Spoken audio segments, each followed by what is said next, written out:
Olá, meu nome é Manuel Eduardo de Machado.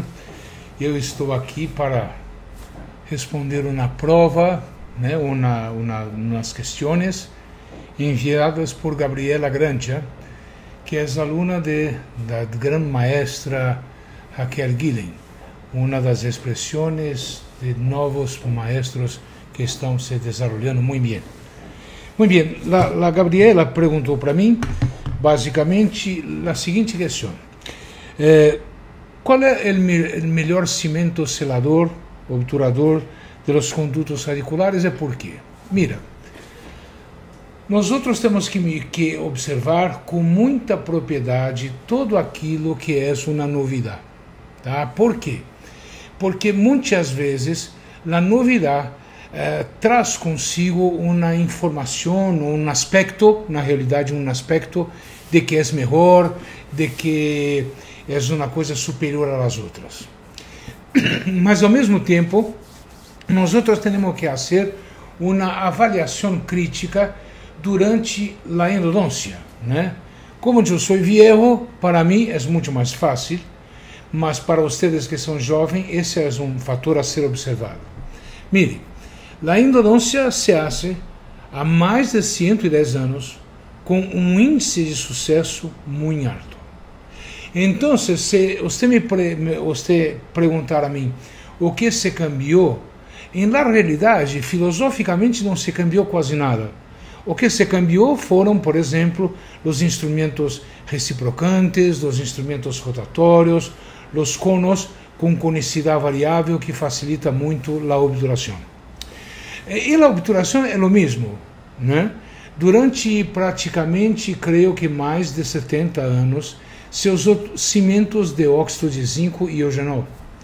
É claro que eles tinham algumas modificações. Por exemplo, no cimento de óxido de zinco e eugenol de Rickert, teria grânulos de prata, teriam, por exemplo, aristol, diodo de mol e assim sucessivamente.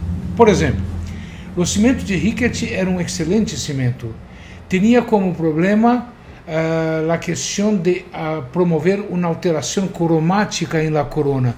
Por isso necessitaria ser muito limpo. Mas era fantástico, né? Agora, por exemplo, não sabíamos por que estava a prata em cimento.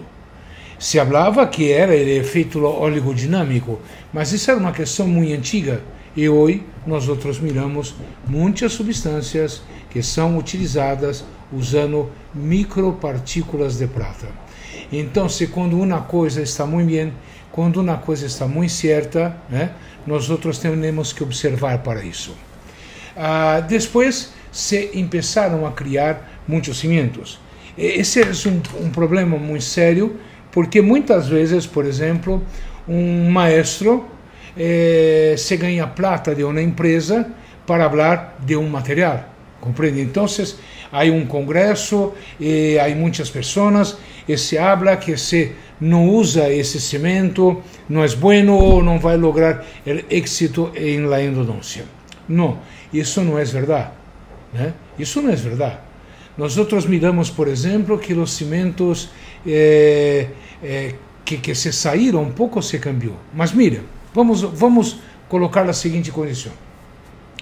Nós temos cimentos, por exemplo, resinosos, e são muito buenos. Hoje creio que o maior cambio que se justifica para ir ao cimento resinoso é pelo fato que usamos muita resina compostas e muitos perros de fibra de vidro que não se vão a tomar a presa, não se vão a se endurecer, não se vão a formar o seu endurecimento em la presença de eugenol. Então, por isso que os cimentos resinosos são muito interessantes.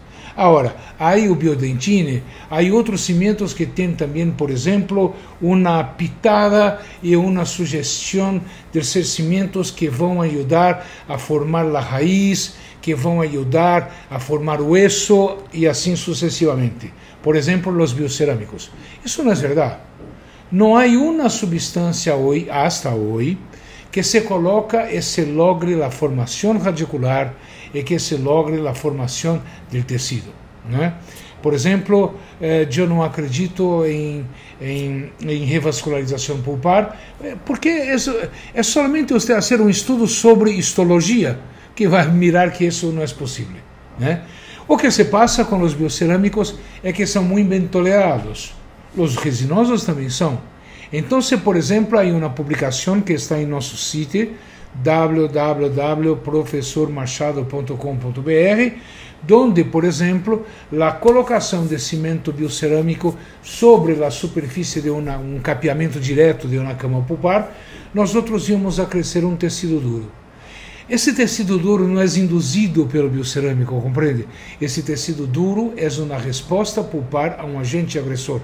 Quando nós miramos o trabalho, por exemplo, de como se chama, Brandstrom, ele colocava assim em las pulpas de ratas, em uma conexão direta, um capeamento direto, amálgama, óxido de zinco eugenol, gutapercha e hidróxido de cálcio. E se mirava a formação de pontes, de formação de dentinas, em lo hidróxido de cálcio e em la gutapercha, e não se mirava em amálgama e em óxido de zinco eugenol. Concluiu o autor que a formação da dentina foi devido à penetração de bactérias, sua agressão na pulpa e a formação de uma dentina secundária. Então você tem que tomar muito cuidado com isso. Eu vivo uma relação que eu tenho que mirar que não é porque o material é mais caro que o outro que vem a ser melhor. É responsabilidade de nós fazer sempre uma avaliação crítica de los materiais para que possamos utilizar o material indicado. E para nós, o material a ser utilizado em 99% dos casos são os cimentos resinosos, né? Os cimentos com a base que são compatíveis com as resinas. Então, esse seria para mim um bom cimento resinoso com um custo menor. Esse seria para mim o cimento e o material ideal. A outra pergunta que nós temos, as desvantagens e vantagens de utilização de hidróxido de cálcio em cimentos de endodontia. Péssimo, muito malo, muito malo.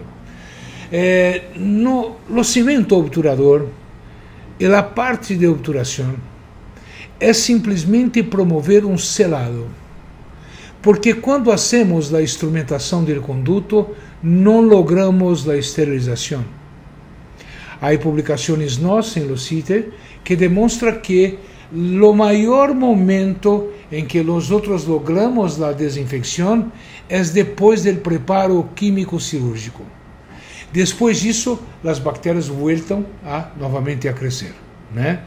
E o hidróxido de cálcio para nós hoje, que trabalhamos com endorresto, com a restauração, com perros de fibra de vidro, nós não utilizamos, porque há um trabalho muito interessante de Raquel, de maestra Raquel, que pode mostrar a vocês, que a presença do hidróxido de cálcio fez uma obliteração dos túbulos dentinários.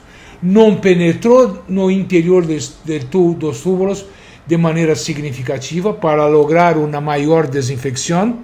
Portanto, a medicação intraconduto com hidróxido de cálcio não potencializa a desinfecção, ok?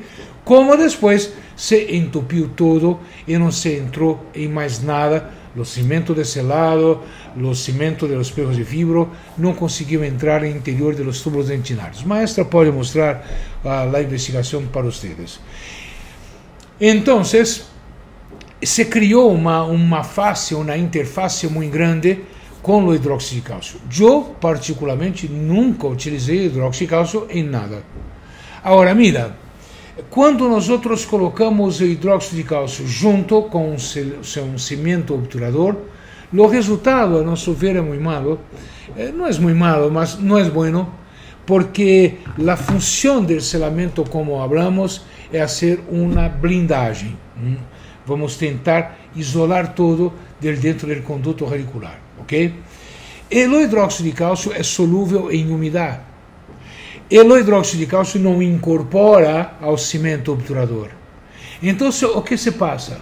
Em las pequenas ilhotas de hidróxido de cálcio dentro do material obturador, com o tempo vai se solubilizar e nós podemos ter microporos dentro do cimento obturador. E como Marcos Rapassalo já mostrou, o hidróxido de cálcio não funciona em la superfície apical, em la região apical, porque quando libera um íon hidrocarboxila, em no mesmo instante se combina com dentina. Então, não acredito que seja interessante a adição de hidróxido de cálcio, porque vai ser muito pouco e ainda creio que pode, filosoficamente, portanto, fisicamente, portanto, quimicamente, portanto, comprometer a qualidade do cimento obturador a longo prazo. Creio que é somente isso. Então, para mim é um honor, um prazer, um grande abraço a todos e que todos se quedem bem. Muitas graças por a oportunidade, Raquel, e muitas graças pela oportunidade, Gabriela, também. Graças.